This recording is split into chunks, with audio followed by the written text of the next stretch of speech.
전능하사 천지를 만드신 하나님 아버지를 내가 믿사오며 그 외아들 우리 주 예수 그리스도를 믿사오니 이는 성령으로 잉태하사 동정녀 마리아에게 나시고 본디오 빌라도에게 고난을 받으사 십자가에 못 박혀 죽으시고 장사한 지 사흘 만에 죽은 자 가운데서 다시 살아나시며 하늘에 오르사 전능하신 하나님 우편에 앉아 계시다가 저리로서 산자와 죽은 자를 심판하러 오시리라. 성령을 믿사오며 거룩한 공회와 성도가 서로 교통하는 것과 죄를 사하여 주시는 것과 몸이 다시 사는 것과 영원히 사는 것을 믿사옵나이다. 아멘. 찬송 336장입니다. 찬송 336장입니다. 환난과 핍박 중에도 성도는 신앙 지켰네. 이 신앙 생각할 때에 기쁨이 충만하도다. 성도의 신앙 따라서 죽도록 충성하겠네. 옥중에 매인 성도나 양심은 자유 얻었네. 우리도 고난 받으며 죽어도 영광되도다. 성도의 신앙 따라서 죽도록 충성하겠네. 성도의 신앙 본받아 원수도 사랑하겠네. 인자 너너 행실로 이 신앙 접하리라. 성도의 신앙 따라서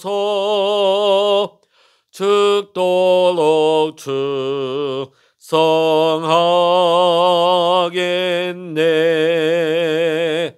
아멘.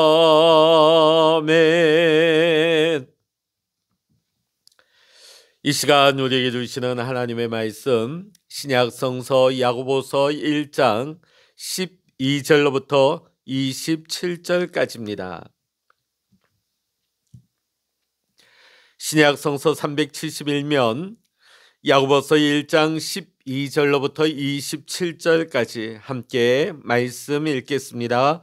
시험을 참는 자는 복이 있나니 이는 시련을 견디어낸 자가 주께서 자기를 사랑하는 자들에게 약속하신 생명의 면류관을 얻을 것이기 때문이라.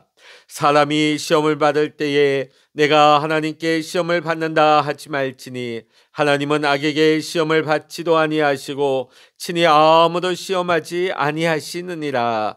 오직 각 사람이 시험을 받는 것은 자기 욕심에 끌려 미혹됨이니 욕심이 잉태한즉 죄를 낳고 죄가 장성한즉 사망을 낳느니라.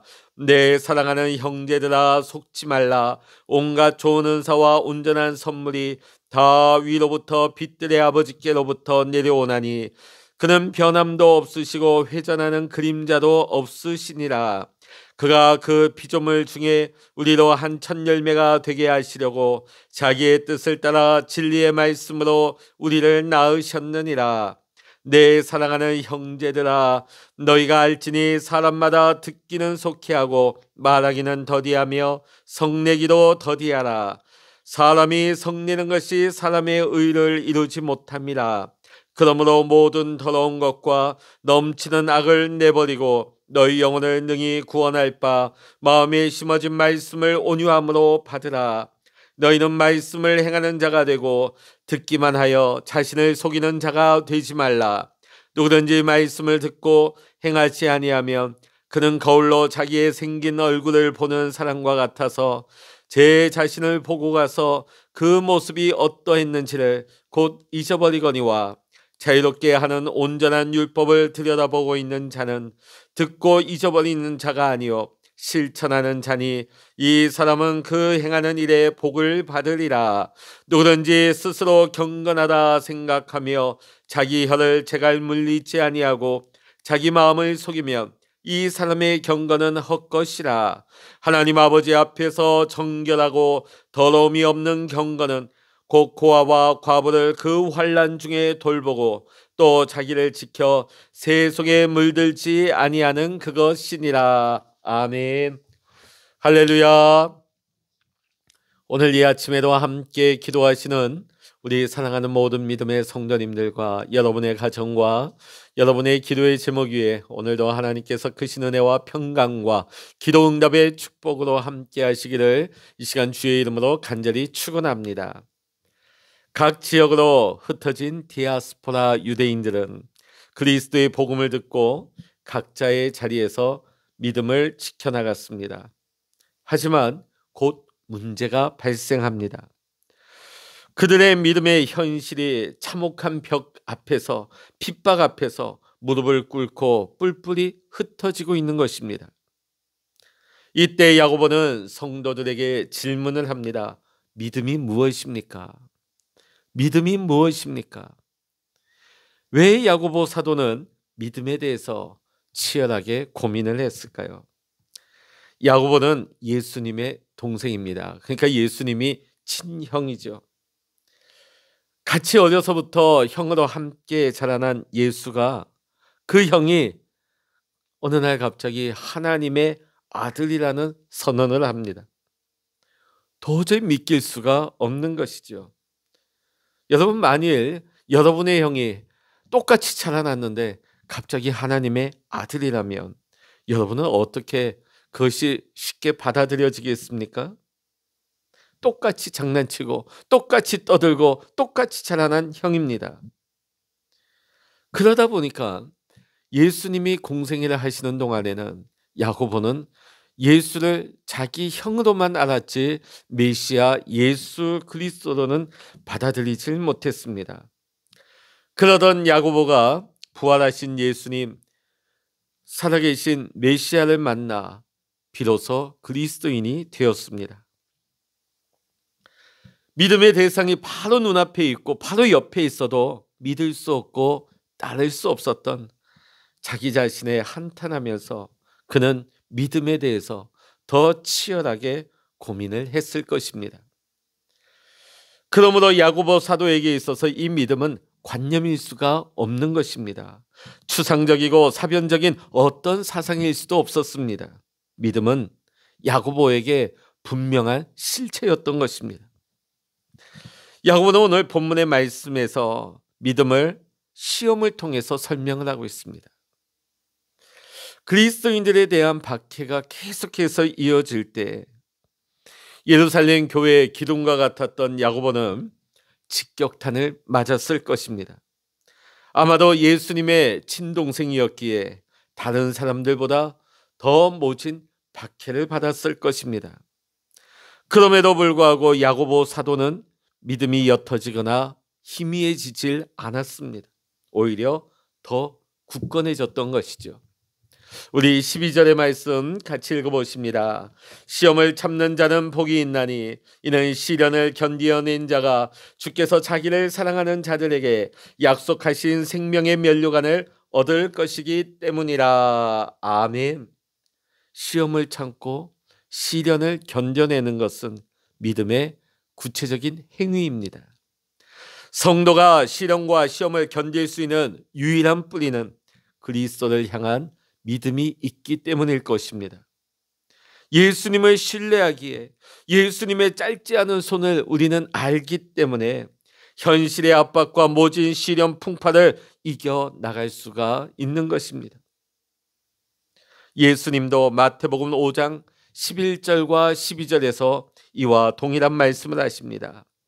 나로 말미암아 너희를 욕하고 박해하고 거짓으로 너희를 거슬러 모든 악한 말을 할 때는 너희에게 복이 있나니 기뻐하고 즐거워하라. 하늘에서 너희의 상이 큽니다. 너희 전에 있던 선지자들도 이같이 박해하였느니라. 모든 시대 믿음의 성도들을 향한 욕설과 모진 박해와 악한 거짓말과 음해는 늘 있어 왔습니다. 디아스포라 그리스도인들과 구약의 숱한 선지자들과 예언자들, 그리스도 안에 경건하게 살고자 하는 모든 이들은 모든 시대 가운데 박해를 받았습니다. 그럼에도 불구하고 믿음의 성도가 기뻐하고 즐거워할 수 있는 것은 주님의 결코 짧지 않은 구원의 손이 성도들을 붙들고 계시기 때문입니다. 그리고 그 주님의 손이 심판하여 상 주시는 손임을 우리는 믿기 때문이죠. 야고보는 또 다른 시험이란 단어를 통하여 믿음에 대해서 설명을 이어갑니다. 앞서 언급한 시험이 외적인 시험이었다면 이제는 내적인 시험입니다. 이 내적 시험의 주체는 하나님이 아니세요. 오늘 13절의 말씀 보면 하나님은 결코 우리를 시험하지 않습니다. 이 내적 시험의 주체는 우리의 악한 본성이란 것이죠. 욕망이란 것이죠. 믿음의 사람을 욥은 큰 환난과 시험을 당했습니다. 욥은 사단의 외적인 시험을 잘 믿음으로 이겨냈습니다. 하지만 곧 이어진 내적인 시험 앞에서 그는 큰 혼란을 겪습니다. 성도에게 가장 어려운 시험은 바로 이 내적인 시험입니다. 십자가에 못 박히신 예수님께서 가장 어려운 순간은 육체적인 고통이 아닙니다. 못에 찔릴 때, 창자국이 그를 관통할 때 그 고통이 아니라 육체의 고통이 아니라 바로 자신이 하나님과 그 관계가 끊어졌다고 하는 내적인 시험이 힘들었습니다. 내적인 갈등, 내적인 시험은 우리를 믿음의 경주에서 탈락하게 만드는 것입니다. 그렇다면 우리 믿음의 성도는 이 내적인 시험을 어떻게 다루어야 할까요? 오늘 본문 18절의 말씀 같이 한번 읽어보십니다. 18절입니다. 그가 그 피조물 중에 우리로 한 첫 열매가 되게 하시려고 자기의 뜻을 따라 진리의 말씀으로 우리를 낳으셨느니라. 아멘. 우리 믿음의 그리스도인들은 말씀 안에서 새롭게 태어납니다. 말씀으로 새로운 피조물이 됩니다. 새로운 가치관과 삶의 방식으로 새롭게 되어집니다. 율법의 전문가였던 사울은 정작 말씀 앞에서는 눈먼 장인과 같았습니다. 하지만 성령이 조명하셔서 말씀 속에서 새롭게 태어나 자신을 박해하는 유대인들을 향해서 부형들아 들으라 복음을 외쳤습니다. 복음으로 수많은 사람들을 품었습니다. 원수까지도 품었습니다. 새로운 피조물 사도 바울이 되어서 새로운 믿음의 삶을 살아간 것입니다. 사랑하는 성도 여러분, 성도는 주의 말씀으로 태어난 새롭게 거듭난 사람인 것입니다. 그러므로 우리 성도들은 말씀 속에 살아가고 말씀과 함께 오늘도 걸어가야 하는 것입니다. 말씀 안에 살기 위해서는 구체적으로 우리는 두 가지를 실천해야 됩니다. 우선 19절의 말씀 보면 말하기보다 듣기를 앞세워야 합니다. 보통 사람들은 자기 말 하기를 좋아합니다. 그러나 우리가 말씀 안에 살기 위해서는 말하기보다 듣기를 먼저 해야 됩니다. 22절의 말씀 보면 더욱이 듣는 것보다 행하는 것을 더 앞세워야 하는 것입니다. 말씀 앞에 모든 성도는 모든 것을 멈춘 채 말씀을 채우고 말씀을 기준으로 삼고 말씀을 행하며 말씀대로 살아가야 할 줄로 믿습니다. 27절의 말씀 읽어보십니다. 27절입니다. 하나님 아버지 앞에서 정결하고 더러움이 없는 경건은 곧 고아와 과부를 그 환난 중에 돌보고 또 자기를 지켜 세속에 물들지 아니하는 그것이니라. 아멘. 여러분, 믿음이 무엇입니까? 믿음은 어떤 고상한 종교 언어를 자유자재로 많이 사용하고 예배 절차에 매우 익숙한 예배의 전문가 되는 것을 말하는 것이 아닙니다. 믿음이란 말씀의 토대 위에 말씀을 내 삶에 구체적으로 적용하고 말씀을 실천하며 말씀대로 살아가는 것입니다. 그리고 내 주변의 사회적 약자라 할 수 있는 고아와 과부, 환난에 빠진 자들을 돌보는 것입니다. 그리고 세속적인 가치관으로부터 스스로를 지키면서 말씀을 따라 믿음의 발걸음을 옮기는 것이 참된 믿음의 삶인 것입니다. 이것이 야고보 사도를 통해 오늘 우리에게 주시는 믿음의 정의인 것입니다. 사랑하는 성도 여러분, 오늘 이 시대에 세속화되어지고 내적 갈등이 심화되어지는 하늘 소망이 옅어지는 이 시대에 오늘 우리는 말씀을 기준으로 삼고 말씀의 토대 위에서 말씀대로 말씀에 행하며 오늘 이 하루를 믿음으로 살기를 간절히 소망합니다. 기도하시겠습니다. 하나님 아버지, 예수님을 메시아로 믿기 힘들었던 주님의 동생이었던 야고보, 그는 하나님의 말씀으로 말씀을 자신의 삶의 체험으로 그는 예루살렘 교회의 기둥이 되었습니다. 이후 그는 어떤 핍박이나 시련이 닥쳐온다 할지라도 그 시련 앞에 무릎 꿇지 않는 믿음의 소유자요 말씀대로 행하는 실천자가 되었습니다. 주님, 오늘도 말씀 앞에 우리가 있기를 원합니다. 말씀으로 우리를 붙들어 주시고 오늘도 주님과 함께 믿음의 기둥을 세우며 혹독한 시련과 핍박과 환난이 오늘날 우리에게 닥쳐온다 할지라도 오늘도 우리는 믿음으로 이 하루를 살아가게 하여 주시옵소서. 오늘도 우리의 소망 되시는 예수 그리스도의 이름으로 간절히 기도하옵나이다. 아멘. 찬양하라 내 영혼아, 찬양하라 내 영혼아, 내 속에 있는 것들아 다 찬양하라.